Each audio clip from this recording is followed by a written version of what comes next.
Years before becoming the Straw Hat's cook, Blackfoot Sanji honed his culinary and martial arts skills under former pirate captain Red Leg Zeph. During his training aboard the floating restaurant in the East Blue, he forged a lasting friendship with a young stowaway who would one day lead the Black Clover Pirates and forever imprint herself upon his heart. Part 3.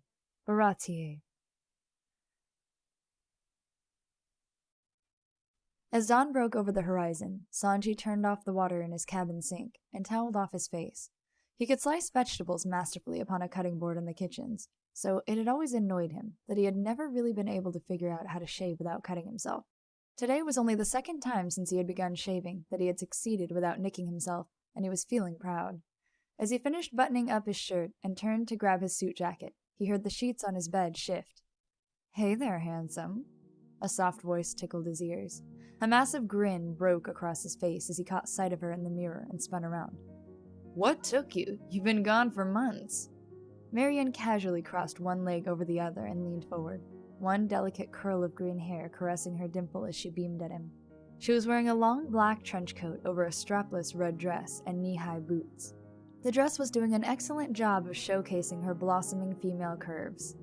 Marion had eventually grown tired of hiding on the floating restaurant and had tearfully told Sanji one evening she needed space to grow and discover the full extent of her devil fruit abilities. She had kissed him for the first time on the dock, right before she had teleported herself onto a passing merchant ship. "I promise I'll come back," she had whispered right before she vanished. Sanji had felt his heart break as the ship had vanished into the sunset. She had reappeared several weeks later with a story about how she had bartered passage on board the ship by teleporting crates of supplies from the hold below to the deck as they were unloading. She earned enough money to buy new clothes, and then hopped a new ship and traveled around the East Blue for a while before deciding to return. She and Sanji had a small celebratory feast, and a few days later, she had teleported herself onto another ship. So had her pattern of coming and going continued for some time until her being away became more common than her being there with him. She tried to encourage him to leave with her a few times, but he always declined, stating he was happy for her, but he owed Zeph a debt that had yet to be fully repaid. The last time she had returned, she had proudly declared she had joined a crew of pirates, and it was their intention to travel to the Grand Line. Sanji had hardly heard her. He had been so mesmerized by her tanned, lean figure and long hair that his jaw had been on the floor and his heart had been racing. That had been the first night they had shared his bed. "Our crew needs a cook," she had told him as she leaned into him and kissed his chin. "Not someone who can just make rice, like an actual cook. Your Blackfoot style must be formidable by now. You'd fit in perfectly with us." Sanji stroked her hair. "I appreciate the offer, but I'm not a pirate. I belong here." "Sanji." She propped herself up on one elbow. "I know Zeph saved your life, but is it so unthinkable that we could belong together instead?" He stroked her cheek and tucked a loose strand of hair behind her ear. "I promise, one day I'll leave here with you, but not as a pirate. I'll leave when I've learned all there is to know about being a master chef. Then, we can open our own place." "What if that's not the life I want?" she asked. "What if I want to see the world and travel the Grand Line? Imagine all the different kinds of cuisine there will be to sample. All kinds of new food to learn how to cook." "I admit," he gave a shy smirk and ruffled his hair, "I do want to do some traveling one day. I want to find the All Blue and explore the variety of fish it has to offer." "The All Blue?" she snorted playfully. "I'm pretty sure that's just a myth, Sanji. But whatever it takes to get you off this floating buffet." She had stayed for another couple of days before teleporting away again during the night without saying goodbye, but leaving a note stating she would be back with tales of the Grand Line. Now she sat before him on his bed, looking as formidable as any pirate he had ever encountered, but no less gorgeous than she had been when he had last seen her. His eyes bugged out of his head in shameless attraction, and he had nearly floated over to her to give her a long kiss as she stood and embraced him. After a moment, he reached out towards his bedside table drawer and handed her a rose, the stem delicately manicured. "So happy you're back, beautiful." "This is fresh," she exclaimed as she took the rose and gave him a warm smile. "How did you know I was coming?" "I didn't. I put a fresh one there every day." She gave him a long kiss and let her trench coat fall to the ground. "How was the Grand Line?" he asked between kisses. "Later," she replied as she pulled him back onto the bed with her. Afterward, they sat smoking on the roof of the restaurant, sunning themselves in the warmth of the new day. Sanji wore only his shorts while Marion wore one of his button-up shirts. The buttons opened a third of the way down so she could maintain her tan. "So, I'm the first mate on my crew," she reported as she slipped the rose delicately into her hair. "We were assigned to deliver a shipment of supplies to Drum Island and return to East Blue with payment. Our ship nearly got eaten by a whale when we first arrived." Sanji was only half paying attention as he gazed at her in dumbstruck awe and admiration, little hearts floating around his head like butterflies. "I've met a few other devil fruit eaters," she continued, "both pirates and marines alike. I'm pretty sure 5 of the 7 warlords are devil fruit eaters." She turned to look at him. "Is Zeph going to wonder where you are?" Sanji shook his head. "I've worked 23 days in a row. He's been on me to take a break." She leaned over to him and lit a new cigarette by pressing it into the tip of his. "I need to quit these," she sighed. "I can always taste them now. It ruins the flavor of my wine." Marion let her eyes travel down Sanji's long, muscular legs, still lean as beanpoles, but tight with years of well-toned muscle. "Training going well?" she inquired. "According to the old man, I've learned all I can from him." Marion reached over and took his hand. "Speaking of which, you know what I'm going to ask you next." Sanji exhaled a plume of smoke into the sea breeze. "I sure do," he admitted. "Our cook is terrible. Not only does he hate doing it, but he can't even peel a potato," she reported. "Half of the men on board are worthless, Sanji. I need someone who will inspire them, lift group morale with the food. I need someone I can trust." "How's the captain?" Sanji asked as he extinguished the cigarette on the restaurant's roof. Well, he enjoys what he does," she admitted. "Some of the crew would prefer if I was in charge. With your support, I could take them with me and captain my own ship. No more deliveries, just long journeys filled with adventure. I'd really love to have you by my side for all of them. I'll even help you look for the all blue." Sanji smirked and leaned over to rest his forehead against hers. "You know what? That sounds great." "You mean it?" An excited smile broke across her face, more beautiful than any sunrise. "Give me some time," he responded. "I need to figure out what to tell Zeph, but sure. Afterward, let's go out to sea together. I'd be honored to have you as my captain." "Thank you, Sanji," she beamed. "Just remember, I'm a cook first, pirate second, and I'm not going to stop wearing ties." Marion smirked and pulled him in close for another kiss. "I wouldn't have it any other way." That night, Sanji was down in the kitchen alone, tidying up the prep area. He prepared a tray with tea and cakes for himself and Marion to share up in his cabin, and placed another rose beside the teapot. He lit a new cigarette, using the gas burner before shutting it off. Picking up the tray, he was about to turn off the single light shining above the counter, when he paused for a moment, and carefully set the tray back down. He heard footsteps walking across the dining room in the direction of the stairs which led up to the old man's office. That didn't make sense to him. They obviously weren't Zeph's footsteps. Sanji could recognize the rhythm of the pounding of the chef's wooden leg from across the restaurant. No one else had any reason to go up there. Sanji extinguished the light and carefully removed his shoes so he could better move across the wooden dining hall without being heard. He poked his head from out of the kitchen and watched as the figure climbed the spiral stairs rapidly, taking them 2 at a time, not really attempting to remain quiet and stealthy. He wasn't anyone Sanji recognized. The man was tall and burly with spiky red hair and an orange vest, which was far too small to fasten shut across his broad chest. Keeping to the shadows, Sanji followed him carefully up the stairs. Once at the landing, he noticed the stranger had 2 meat cleavers fastened on either side of his belt. They were in terrible condition, with chips and rust spots all along the blades, and definitely hadn't come from out of Baratier's kitchen. Was this guy a stowaway? Had he been hiding somewhere out on the docks for night to fall so he could steal food? No. If he was hungry, Sanji would have no problem feeding him. But this intruder had walked right by the kitchen and storeroom and beelined it upstairs towards the office where Zeph kept all the money the restaurant earned stored in his safe. Sanji tensed and was about to confront the man as he prepared to walk through the office door Zeph never had any reason to lock, when a hand suddenly covered his mouth, and in a sudden flash, he found himself outside on the dock. He gasped and dropped his cigarette as he fell to his knees in bewilderment and panic.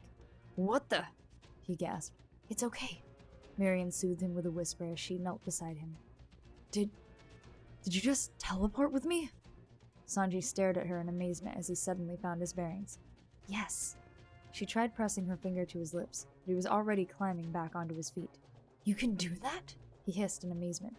Suddenly, the urgency of the matter returned to him. "Who is that guy? What's he doing here?" Marion immediately took a deep breath, laced with guilt. "You weren't supposed to see him. It's okay, though. He's with me." "What?" Sanji barked. "Why is he going into—" From the floor above came a roar of fury and a haggard cry. Sanji and Marion spun around towards the noise, and suddenly there came a crash, followed by the splintering of wood. Sanji sprinted back up the dock and launched himself towards the restaurant doors, delivering a barefoot kick hard enough to shatter the lock and force them open. The red-haired man had been hurled from the upper balcony and had crashed down onto one of the dining room tables, breaking it in two. Zeph stood on the landing above them, besides the broken railing, looking down at the intruder with blood running down his white chef's jacket from a wound under his arm. "Sanji!" Zeph barked. "Get out of here!" "Are you all right?" Sanji cried out, but the stranger had climbed back onto his feet and had pulled the meat cleavers from his belt. "You were supposed to be in bed, old man." He spat, a murderous grin spreading across his crooked face. Sanji tore forward at the man, in fury to deliver a kick, but the pirate noticed him coming and threw half of the broken table towards him, forcing him to dodge sideways and miss his target. Zeph jumped down from above and landed on his left leg, knee bent with his wooden leg up and pointed forward like a spear. The stranger advanced on him and swung the meat cleavers, Zeph managing to deflect the blows easily with his wooden leg. Sanji regained his balance and prepared to launch another kick when he heard Marion scream behind him. "Gunner! Stand down! No one was supposed to get hurt!" The red-haired man ignored her and delivered another blow that sliced through Zeph's wooden leg. Nimbly, almost effortlessly, the man scooped up a blade from one of the tables, spun it in his hand between his fingers, and buried it in Zeph's side. Sanji grunted in rage and delivered a blow into the man's ribs that sent him flying through the swinging doors into the kitchen. Marion teleported herself next to Zeph and tore the tablecloth away from the nearest tabletop to cover his wound. The man named Gunner began to laugh maniacally from the kitchen.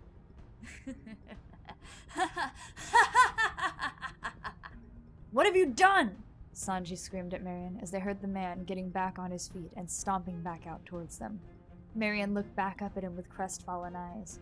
A meat cleaver was hurled out towards Sanji as the doors continued to flap back and forth. The young chef leapt into the air, pivoted his body, and kicked the blade downward, where it buried itself in the carpet with a hard thud. "Gunner!" Marion screamed. "Stop it!" The man re-emerged from the kitchen, blood running down his face from a wound above his eyebrow, wielding in each fist a collection of knives he had stolen from the chopping blocks. He licked one of the blades and began hurling them at Sanji, one after another in rapid succession. Sanji kicked himself upwards, spinning his body in a slow circle like a figure skater, and landed behind another table, which he was able to kick over sideways and use to shield himself.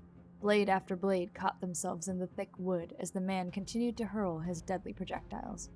Marion appeared beside Sanji and grabbed his arm, and a moment later, they had vanished and reappeared on the dock again. "Stay here. I'll take care of him." Marion drew a long blade she had been hiding under her coat. Sanji was back on his feet in an instant. "Keep out of my way," he glared at her. Gunner launched himself out of one of the restaurant windows in a shower of glass and landed on the deck across from them. Marion vanished, then reappeared next to him and put the blade to his throat, attempting to stop him. But he caught the blade in his jaw and bit it in half like it was a carrot stick. He swung his arm and knocked Marion sideways into a stack of crates. Sanji sprinted forward and launched another kick at the towering man, but this time Gunner was ready for him. He grabbed Sanji's outstretched leg and slammed him down into the deck. With a bone-jolting slam, he stomped his foot down onto Sanji's chest, and the young man felt blood well up in the back of his throat. Gunner raised the cleaver over his head, ready to bring it down and chop Sanji's face in two, when suddenly Marion was there beside them again. Sanji caught a glimpse of her plunging a fishing spear through Gunner's upper thigh, a long length of rope attached to its end, leading back to one of the cement blocks the restaurant used to keep the crates of food from shifting on deck. Marion swung her arm forward, wrapped it around Gunner's neck in a headlock, and suddenly, both had vanished, along with the length of rope and the stone block. Sanji heard a splash from far out in the water to his right, and Marion appeared back on deck a moment later, drenched and coughing up seawater. Climbing to his feet, Sanji gazed out at the water where he had heard the splash, but the sea was quiet, and no sound echoed back from where the noise had come from. "He's gone," Marion coughed. "Sank." Sanji bent over to take her arm and lift her up, and they both limped back into the kitchen. He helped her to sit down on one of the prep stools, and she removed her soaking trench coat and let it drop to the ground with a wet splat. "Zeph!" Sanji called out and ran into the dining room. The old man was there, being attended to by 4 chefs. They had cut off his jacket and removed the knife from his side, and were working to staunch the bleeding from his wound. Sanji heaved a sigh of relief and felt the back of his head where it had struck the dock, and his hand came away wet with blood. Gritting his teeth, he marched back into the kitchen and slammed his fist down on the table beside Marion. "What did you do?" he bellowed. "Why did you bring him here? He nearly killed us!" Marion wiped the beginning of tears from her eyes, her green hair clinging to her face in wet clumps. "I'm sorry, Sanji. My crew wouldn't reroute our ship back here unless there was something in it for them. They wanted compensation, so I told them about the safe. I made them swear only one man would come aboard with me and no one would get hurt." "You teleported him on board." Sanji felt the rage build inside him and threatened to overwhelm his better judgment. "It was the only way I could get back to you." She stood up and looked Sanji in the eye. "I wanted you to come to sea with me." Sanji saw red, and his hand seemed to strike out on its own accord and grab her by the throat, forcing her back into the wall. "I trusted you," he snarled as a single tear rolled down his cheek and fell from his chin down to the tiled floor below. "Sanji!" she gasped as her hands grabbed hold of his. "Please! Zeph wasn't supposed to be in his office." Sanji reached out and took hold of the teapot he had prepared for them earlier. Grabbing it by the handle, he tipped its contents out onto the floor with a loud, steamy hiss, and then gripped the porcelain firmly like a hammer, imagining striking her with it directly between her eyes over and over again. As if sensing what he wanted to do, Marion shut her eyes and lowered her hands. She could have teleported herself to safety, but she didn't. "I'm sorry, Sanji," she whispered. He swung the pot forward and slammed it against the edge of the counter beside her, where it shattered into dozens of pieces. After a moment of deafening silence, he released his hold on her throat and fell backward onto the ground in a sitting position. The blood that had been covering his hand now stained Marion's neck and glimmered in the faint light leaking in from the dining room as she fell forward onto her knees. Suddenly, they were both bathed in light, and the door swung open. Zeph stood there, his shirt torn and wound bandaged, limping forward on his good leg, while his broken stub of a wooden leg hung useless beside it. "Sanji!" Zeph barked as he switched on the overhead lights and saw them both on the floor. "Help the young lady up. She's family." Sanji immediately obeyed and helped Marion get back to her feet. "Are you both all right?" Zeph asked. Sanji nodded without making eye contact. Marion wiped at her eyes. Zeph turned and called the men over his shoulder. "Bring me some fresh clothes for the lady, and let's get the stoves up and running. We could all use some hot soup." Sanji stood outside the restaurant entrance in a fresh suit, chain-smoking a pack of cigarettes while staring out across the dark water, wondering if the pain in his heart would eventually subside, or if he would just have to learn to live with it, the way Zeph had learned to make do with one good leg. "Are you smoking again, string bean?" the old man muttered as he clumped over to stand next to Sanji, his new wooden leg fastened firmly in place. "Yep," Sanji muttered. "You hardly touched your soup," Zeph said as he leaned on the railing next to his young apprentice. "I wasn't hungry," Sanji replied. "Foolish boy. You think we made it because you were hungry? It was comfort food to calm the nerves."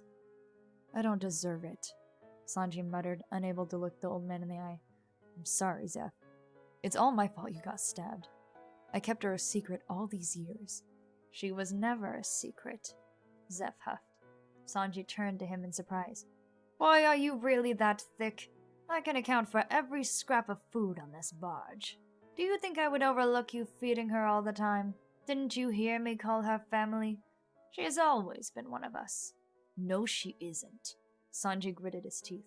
"I thought she was, but she's gone full pirate. She betrayed me and brought someone on board to steal from us. He nearly killed you." "It's a scratch," Zeph shrugged. "I've spoken to her. From what I understand, she did it reluctantly." "That doesn't matter," Sanji hissed. "She could have gone about it another way. If she had asked, I would have given her my entire pay." "You don't make enough," Zeph responded without humor. "Are you really upset with her, or are you using that to mask the fury you feel at yourself for what you almost did to her?" Sanji remembered the tearful conversation he had with his mother all those years ago. "I'll never hurt anyone like that, especially you." "I almost crossed a line." Sanji lowered his head in shame. "I never want to get that close again. It's not about whether they deserve punishment. It can never be by my hand." "I made a promise." Zeph placed a hand on Sanji's back as he choked back sobs. "I'm sorry, Zeph," he repeated himself in a hoarse whisper. "I forgive you," the old man replied. "Now, more importantly, forgive that young woman, and forgive yourself."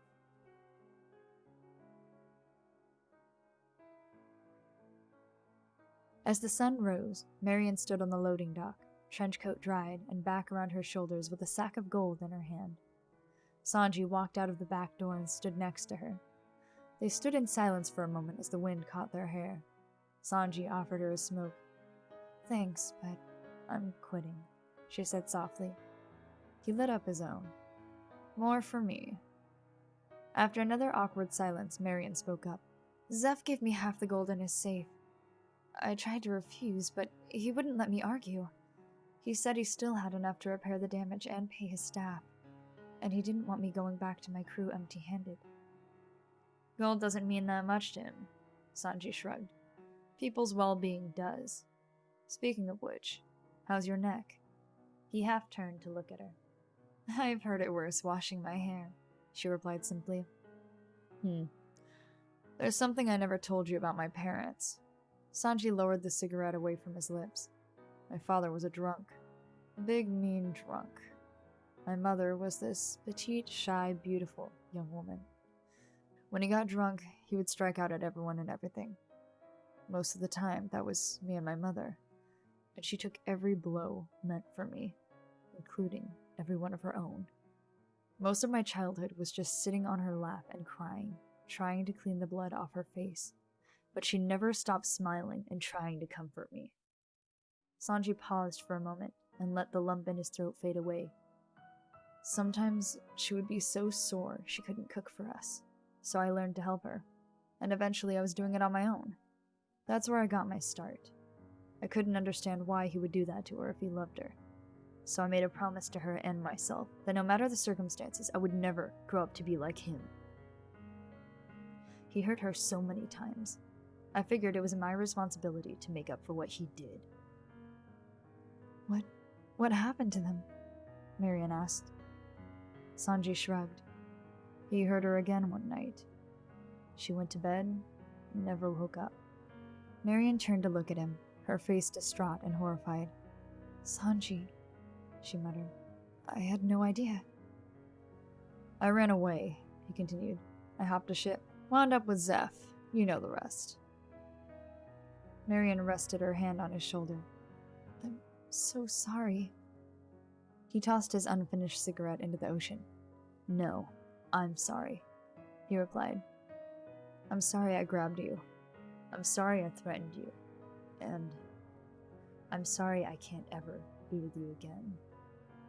Marion dropped her hand from his arm. "What are you saying?" "I'm saying I don't know how long it will take to forgive you for what you did. Because of you, the man who saved my life, gave me everything, maybe what I am, nearly died in his own restaurant. The restaurant I belong in. What I'm saying is, after today, Don't come back. Marion stood beside him in silence for a long moment. Then she wiped at her eyes with the back of her hand. I understand. She opened her jacket and showed him the rose from beside the teapot, tucked in her pocket. Was this meant for me? She asked. Sanji glanced over to her and nodded. It was. I'll hold on to it. She closed her jacket. Use it to remind myself about the young chef who spent so much time kicking things and made the best food I've ever eaten. The only man I've ever loved. She wiped at her eyes again and continued. I hope you do leave this place one day, Sanji. That you go on adventures and find the all blue. Find some lucky ladies to sail with you that you can take care of and cook for.